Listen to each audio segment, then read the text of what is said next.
الحمد لله رب العالمين والصلاة والسلام على رسوله الكريم وعلى آله وصحابه أجمعين رب اشرح لي صدري ويسر لي أمري واحلل عقدة من لساني يفقهوا قولي بسم اللہ الرحمن الرحیم۔ آج کی ہماری گفتگو رمضان المبارک کی مناسبت سے ہے۔ قبل اس کے کہ اس مہینے کی مناسبت سے کچھ مختصراً کہنے کی کوشش کی جائے، میں رمضان المبارک کی آمد پر مبارکباد پیش کرتا ہوں۔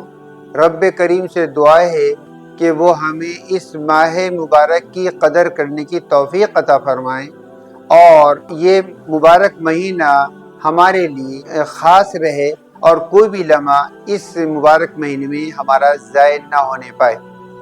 اللہ کا بے پایاں فضل و کرم ہے کہ اس نے 12 مہینوں میں ایک مہینہ مختص کیا ہے اپنے بندوں کے لیے کہ جنہوں نے 11 مہینوں میں غلطیاں کی ہیں، جن سے گناہ سرزد ہوئے ہیں، جانے اور انجانے میں ان کو معاف کرایا جا سکے۔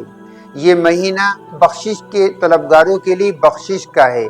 یہ مہینہ اپنے جائز مقاصد کو پورا کرانے کے لیے اللہ رب العزت کے سامنے ہاتھ پھیلانے کا ہے۔ اس مبارک مہینے میں اللہ کی رحمتوں کی بارش ہوتی ہے اور یہ مہینہ بہت ہی عظمت والا اور بلند ترین مقام اس مہینے کا ہے۔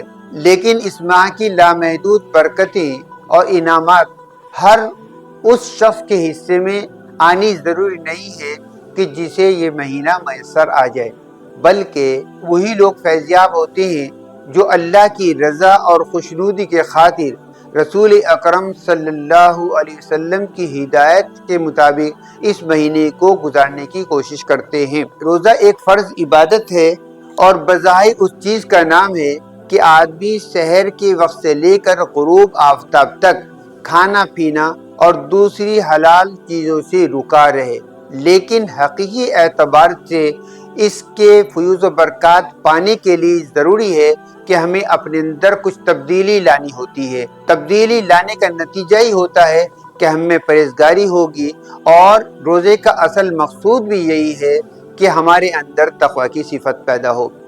قرآن پاک کی سورہ بقرہ میں ہے یا ایھا الذین آمنوا کتب علیکم الصیام کما کتب علی الذین من قبلکم لعلکم تتقون۔ ترجمہ اس کا یہ ہے کہ ایمان لانے والوں، تم پر روزے فرض کیے گئے ہیں جیسا کہ تم سے پہلے لوگوں پر فرض کیے گئے تھے تاکہ تمہارے اندر تقوی کی صفت پیدا ہو۔ لہٰذا یہ نہایت ضروری ہے کہ ہم ان تمام برائیوں سے بچنے کی کوشش کریں جو اللہ کو ناپسند ہیں، جیسے جھوٹ نہ بولنا، لعن طعن نہ کرنا، غیبت نہ کرنا، فحش گفتگو نہ کرنا اور اپنی زبان پر پوری طرح قابو رکھنا، غصے سے دور رہنا اور دل میں کسی کے لیے نفرت نہ رکھنا، اور اگر ہمیں کسی سے کبھی بھی کسی موقع پر کوئی ہرٹ پہنچا ہو تو اس کو معاف کر دینا۔ یہ تمام برائیاں وہ ہیں کہ جو یقیناً روزے کو کمزور کرتی ہیں۔ روزہ اس سے وہ روزہ نہیں ہوتا جو اصل مقصود ہوتا ہے۔ یہ تمام برائیاں وہ ہیں جن سے ہمیشہ بچنا ہے، لیکن کم سے کم رمضان شریف کی اس مبارک ماہ میں ہماری پوری کوشش ہونی چاہیے، حتی الامکان ہمیں کوشش کرنی چاہیے کہ ہم ان تمام برائیوں سے بچے رہیں۔ روزہ ایک فرض عبادت ہے۔ رمضان میں دن کو روزہ رکھنا فرض ہے اور رات میں تراویح کا اہتمام بھی کیا جانا چاہیے۔ رات میں اللہ کے سامنے کھڑا ہونا اللہ کو بےحد پسند ہے۔ رمضان شریف کے مبارک ماہ میں ہر روزے دار اپنے رب کی عبادت اور اس سے قربت پانے کے لیے مختلف قسم کے اذکار و ادبار میں زیادہ سے زیادہ عبادات کرتا ہے اور اس کی بندگی کرتا ہے۔ عام طور پر قرآن شریف کی تلاوت پر کافی اہتمام رہتا ہے۔ ہر ایک کی کوشش ہوتی ہے کہ اس ماہ مبارک میں زیادہ سے زیادہ قرآن پاک کی تلاوت ممکن ہو جائے، لیکن اس سے انکار نہیں کیا جا سکتا کہ قرآن پاک کی تلاوت کا ایک بہت بڑا درجہ رتبہ ہے۔ لیکن ایک بات کا دھیان خاص طور سے رکھا جانا چاہیے، وہ یہ کہ قرآن پاک کو جلد بازی میں نہ پڑھا جائے۔ قرآن پاک کو آہستہ آہستہ بہت صاف ایک ایک لفظ سامنے آئے، پڑھا جائے، اور یہی اسی طرح کا پڑھنا اللہ کو پسند ہے۔ اللہ کو پسند ہے کہ ہم قرآن پاک یکسوئی کے ساتھ پڑھیں، ہم قرآن پاک خوش آوازی کے ساتھ پڑھیں۔ اچھی آواز میں قرآن پاک کا پڑھنا اللہ کو اچھا لگتا ہے۔ ترتیل کے ساتھ قرآن پاک ٹھہر ٹھہر کر پڑھا جائے۔ قرآن پاک کی صورت میں بھی ہے، سورہ مزمل میں ہے، وَرَتِّلِ الْقُرْآنَ تَرْتِیلًا۔ قرآن یہ سوچ کر پڑھیں کہ یہ اللہ رب العزت کا کلام ہے اور ہم اللہ کی بارگاہ میں موجود ہیں، اللہ تعالیٰ سے ہم کلام ہیں۔ قرآن پاک کی تلاوت کے علاوہ مختلف اذکار اور تسبیحات کا بھی اہتمام کیا جاتا ہے، خاص طور سے درود شریف، کلمہ شریف، استغفار وغیرہ وغیرہ۔ لیکن اس میں ہمیں رمضان شریف میں ایک نفل نماز کا اہتمام کرنے کی ضرور کوشش کرنی چاہیے، اور وہ نفل نماز تہجد کی نماز۔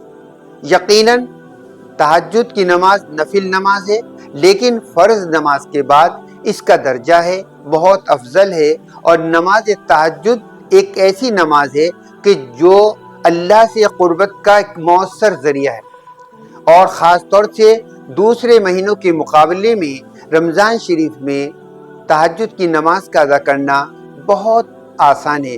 لہٰذا ہماری کوشش ہونی چاہیے کہ جہاں ہم قرآن پاک کی تلاوت کریں، قرآن پاک کو بہترین انداز میں پڑھیں، قرآن پاک کو یکسوئی کے ساتھ پڑھیں، قرآن پاک کو ٹھہر ٹھہر کر پڑھیں، قرآن پاک کو اللہ کا کلام سمجھتے ہو اس طرح پڑھیں کہ ہم اللہ تعالیٰ سے گفتگو کر رہے ہیں، اللہ رب العزت ہم کو دیکھ رہا ہے۔ اسی کے ساتھ ساتھ میں ہمیں کوشش کرنی ہے کہ ہم اس ماہ مبارک میں رمضان شریف میں جب سحر کے لیے ہمیں اٹھنا ہے تو سحر میں ایسا اہتمام کر لیا جائے کہ سحر میں کچھ وقت پہلے اٹھا جائے تاکہ ہم تہجد کی نماز ادا کر سکیں، اور یہ یقیناً ہمارے لیے بہت خاص نماز رہے گی۔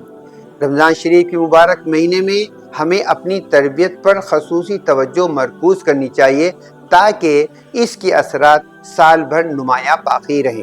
آج کی گفتگو کے لاسٹ میں ایک حدیث پاک کا ذکر کرنا ضروری سمجھتا ہوں۔ وہ حدیث پاک بخاری و مسلم کی ہے، جسے حضرت ابو ہریرہ رضی اللہ تعالی عنہ نے روایت کیا ہے۔ حدیث پاک یہ ہے: من صام رمضان ایمانا و احتسابا غفر له ما تقدم من ذنبه ومن قام رمضان ایمانا و احتسابا غفر له ما تقدم من ذنبه ومن قام لیلۃ القدر ایمانا و احتسابا غفر له ما تقدم من ذنبه۔ اس حدیث پاک میں اللہ کے رسول نے 3 باتوں کا خاص طور سے کہا ہے۔ ان 3 باتوں پر عمل کرنے سے یقیناً ہمیں اس بات کی امید رہنی چاہیے کہ ہمارے پچھلے گناہ معاف ہو جائیں گے۔ پہلی بات یہ، من صام رمضان، روزہ رکھنے کے لیے کہا، من صام رمضان ایمانا و احتسابا غفر له ما تقدم من ذنبه۔ اللہ کے رسول کا ارشاد ہے کہ جس نے رمضان کے روزے ایمان اور احتساب کے ساتھ رکھے اس کے سب پچھلے گناہ معاف کرتی جائیں گے۔ یہ ایک عمل ہے پہلا رمضان شریف میں روزے کا۔ دوسرا، ومن قام رمضان ایمانا و احتسابا غفر له ما تقدم من ذنبه۔ دوسرا عمل کیا ہے کہ ہم راتوں میں کھڑے ہوں، راتوں میں کھڑے ہو کر نماز پڑھیں۔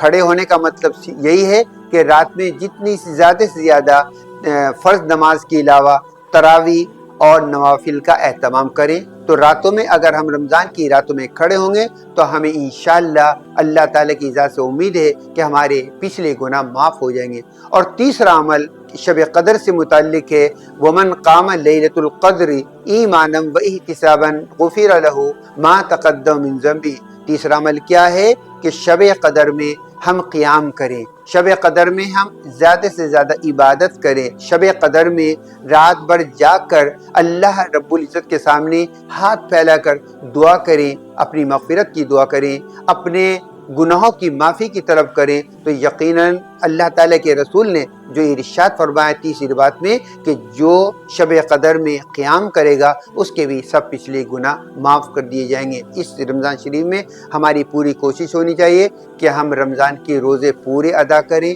رمضان شریف میں قرآن پاک کی تلاوت زیادہ سے زیادہ کریں، لیکن اس شرط کے ساتھ میں کریں کہ قرآن پاک زیادہ کتنے ہو جائیں اس بات پر توجہ کم دی جائے، توجہ اس بات پر دی جانی چاہیے کہ قرآن پاک بہت اچھے انداز سے پڑھا جائے، قرآن پاک صاف صاف پڑھا جائے، ایک ایک لفظ پڑھا جائے، کوئی لفظ زیر زبر بھی ایسا نہ ہو کہ جو غلط ہو جائے۔ دوسرا، بہت یکسوئی کے ساتھ، کنسنٹریشن کے ساتھ قرآن پاک کی تلاوت کی جائے۔ قرآن پاک جیسے کہ سورہ مزمل میں قرآن پاک میں ہے کہ قرآن پاک کو ٹھہر ٹھہر کر پڑھا جائے، ورتل القرآن ترتیلا، اس طرح پڑھیں۔ اور تیسری بات یہ کہ قرآن پاک کو جب بھی ہم تلاوت کریں تو اس بات کو ذہن میں رکھیں کہ یہ اللہ کا کلام ہے اور ہم اللہ کی بارگاہ میں موجود ہیں اور اللہ سے ہم کلام ہیں۔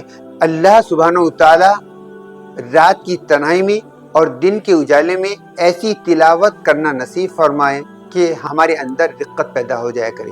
آج کی اس گفتگو اللہ کی نصرت اور سرور کائنات حضرت محمد مصطفیٰ صلی اللہ علیہ وسلم کی صدقہ و طفیل میں جو کچھ کہنے اور سننے کی سعادت نصیب ہوئی، ہم اللہ سے دعا کرتے ہیں کہ ہمیں اس پر عمل کرنے کی توفیق عطا فرمائے۔ وآخر دعوانا ان الحمد للہ رب العالمین۔